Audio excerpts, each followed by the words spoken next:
So hi, I'm Alexandra Van Heulen. I'm the General Manager of Lead3. My ambition with this video series, Leading Through Uncertain Times, is to bring you authentic and inspiring stories and insights from leaders and entrepreneurs from different parts of the world. Leaders who are currently managing their people and their organization through the COVID-19 crisis. Today, I'm very happy to welcome Jean-Marc Morange. Jean-Marc is a General Manager of CSL Behring in Japan. So for those of you who don't know CSL Behring, it is the world leader specialized in the production of plasma-derived and recombinant biotherapies for patients with rare disease or life-threatening conditions. Jean-Marc, welcome. My pleasure. So Jean-Marc, tell us, we are going through quite unprecedented and amazing times. Can you share with us what have been the impacts and the challenges for you of this COVID-19 crisis, for you as a man, as a father, and as a leader? No, I think this COVID situation is unique. It's new for everybody. There was no playbook. And I think in Japan, the context also is a little bit, I would say, fuzzy so for a longer period of time than maybe in other countries. You know, it started back in February, but the state of urgency in Japan has only been declared April 7. When in our company, we started the working from home policy and taking measures, it was already end of February. And I'd say there are 3 points, looking back, which are important. One is probably the most important of all is how we ensure the safety of our employee. Because if we don't have the employees, the company is not running, and our primary responsibility is for patients. And in this situation, even more. You know, we have patients with rare disease. We cannot live without our therapies. So we need to make sure that we continue to ensure supplies of our product. So that's really the second priority. And we'll come back to this, but as the working from home and kind of confinement situation extends, what is also very important, probably the third point, is how we keep people engaged, how we keep the communication flowing so that people don't feel isolated. So I would say employee safety, making sure that they're engaged, and how we continue the business to make sure we deliver to our patients. The communication part is very important for the family. I have 3 sons in France, young men from 18 to 24, confined in Lille.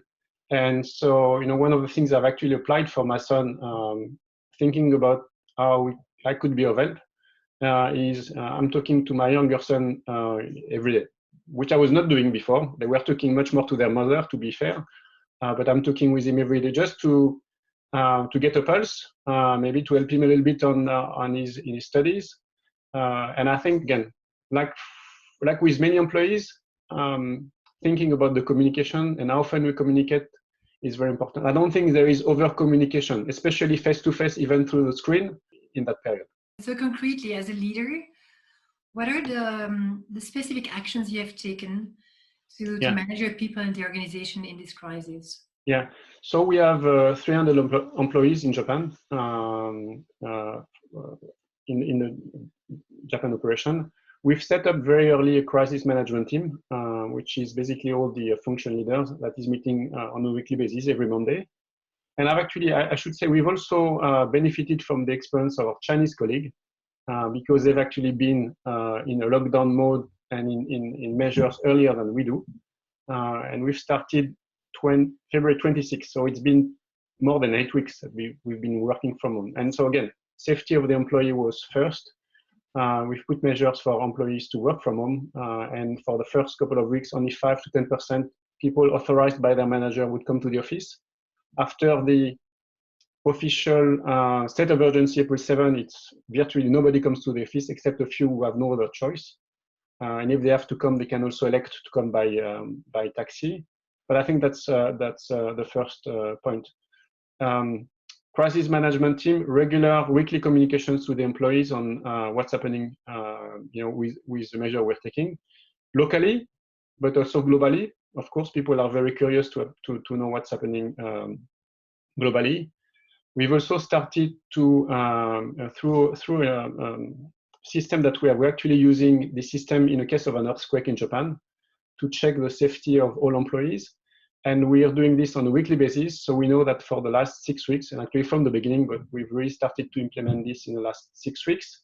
On a weekly basis, we have an exact count of the employees and their families, and nobody is COVID positive.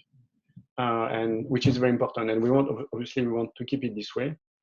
The other point we've done, mask has been an issue in Europe and a little bit in Japan. In the middle of March, we've ordered masks for all our employees, and we've shipped them early April.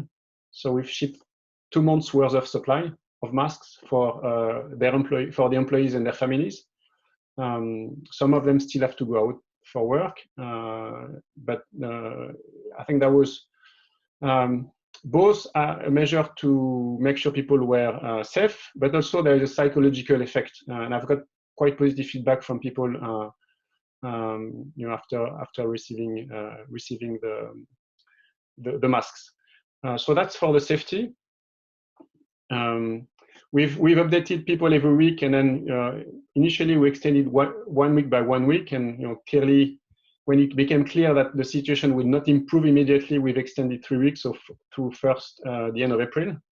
And then recently we've extended through May 15, so a longer period of time to provide visibility to people, which has meant as well that right now we've already been working from home 8 weeks. That's a long time. But people are probably more stressed by being at home than by the coronavirus. So what's very important is to engage people.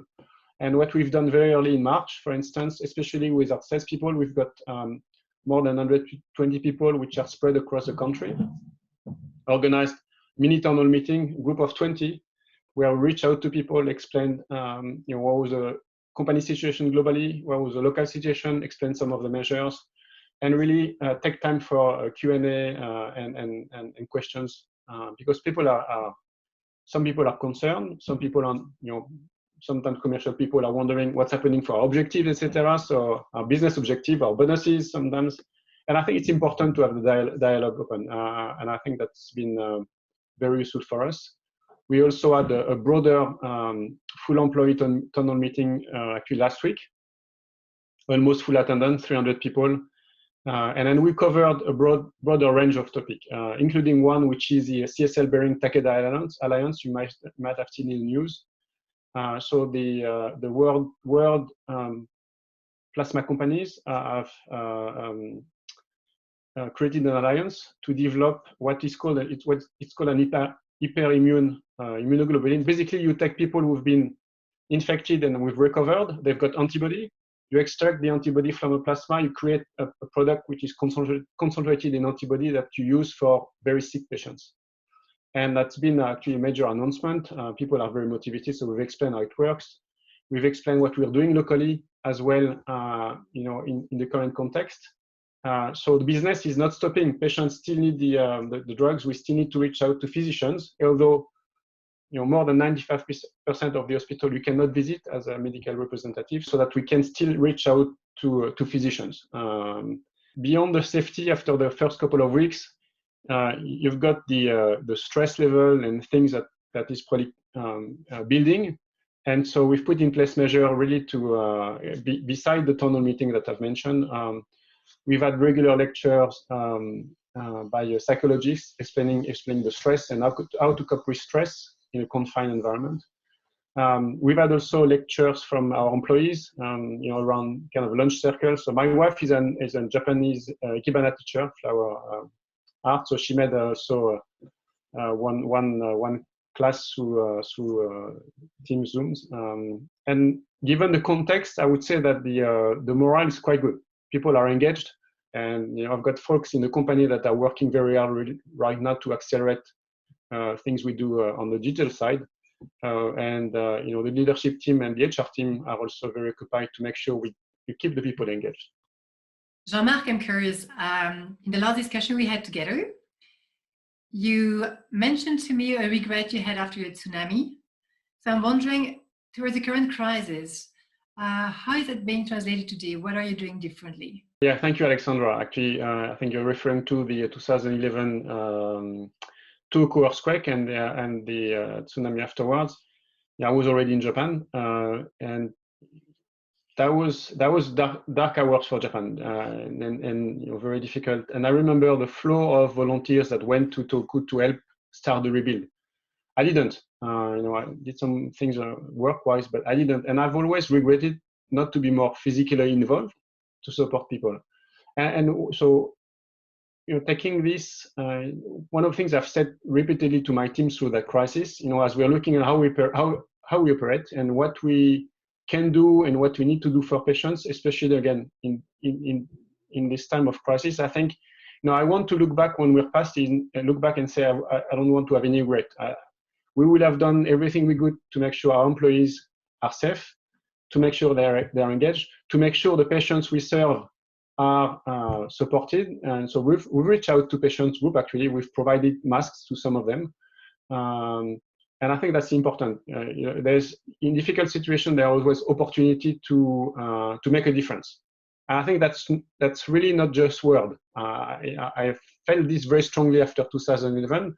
I think this time, especially in my position and people in my leadership team, we have a special role to do because we can do things sometimes. So I've challenged my team to say, okay, and actually not only my team, every employee in the organizations, what is it that you can do and that we can do to help the physicians and the patient we serve? Because physicians will remember. They remember in 2011 which are the people who helped them. They will remember during crisis which companies stood out or which employee of which company stood out to help them because they had challenges meeting patients or that help them with their patients. So I think that's an important guidance in terms of not being maybe aloof. I'm not sure whether this is the right word, but really being in the situation and trying to think repeatedly, what else can we do? And so that you don't have no regret after that crisis. Like, for in life, you don't want to have any regret when you look back at what you've done over the last, decades or over your life. Yeah. I love this. Really act and make sure you don't have regrets afterwards. The other thing I think, which is important to say is that it may sound basic, but I think it's important to stay calm and to have a cool head.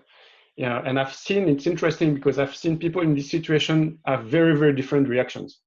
People don't want to go outside. People are really scared. Some people are, on the contrary, maybe they're not aware enough. But I think as leaders, you need to be very calm and you need to look at facts and to make the right decision. Because if emotion blurs your judgment, you're probably not making the right emotions one way or the other. I think, again, going back to what we said, I think it was important to make decisions early in this context because there was big uncertainty, but clearly was spreading. Making decisions to ensure your employees are safe is probably your best guidance. And then after, there are many things you can build once you know they're safe and you're adjusting how you work with them and how you help them to work. Any situation, any challenge, any crisis also has like a positive side attached to it. What are for you the positive dimensions and the opportunities that are deriving from this current situation? One of the things I was mentioning earlier is the global alliance between plasma company. That's unheard of. That major competitors getting together to accelerate the development of products. So it's already happening in the industry. I think, at our level locally, clearly this is accelerating the switch to digital and accelerating how we think the approach to customers. There is still a lot of face-to-face with physicians in Japan, but this is going to change. I mean, the world is going to be different after this. I'm just repeating something that many people have heard. And the way we operate in a pharmaceutical environment will be different. And the non-face-to-face, how we reach out to physicians is going to be important. So we're investing, and I think it's an important opportunity for us to accelerate. And I think the other part is, interestingly, even though it's remote, I feel to be confirmed by a proper survey, but I think there is a very high level of engagement from our employees because they feel hopefully they feel that the company is supporting us. They're also feeling that we're working very hard to make sure that our commitment to patients is met. And again, patients need us even more in that situation. And so I think people are, there's a lot of good ideas coming in. And I think it's up to us as we're going to get out of this crisis to try to see how we create the forums where we can make sure that, those good intent, good ideas actually transform into new ways of doing our business or new way of working together in the company. So Jean-Marc, as a conclusion, what are your key insights and recommendations for any leader leading through uncertain times? Yeah, so I think the first thing, Alexandra, is you've got to keep calm. If the leader is not calm, nothing's going to happen. Be calm, care for your people.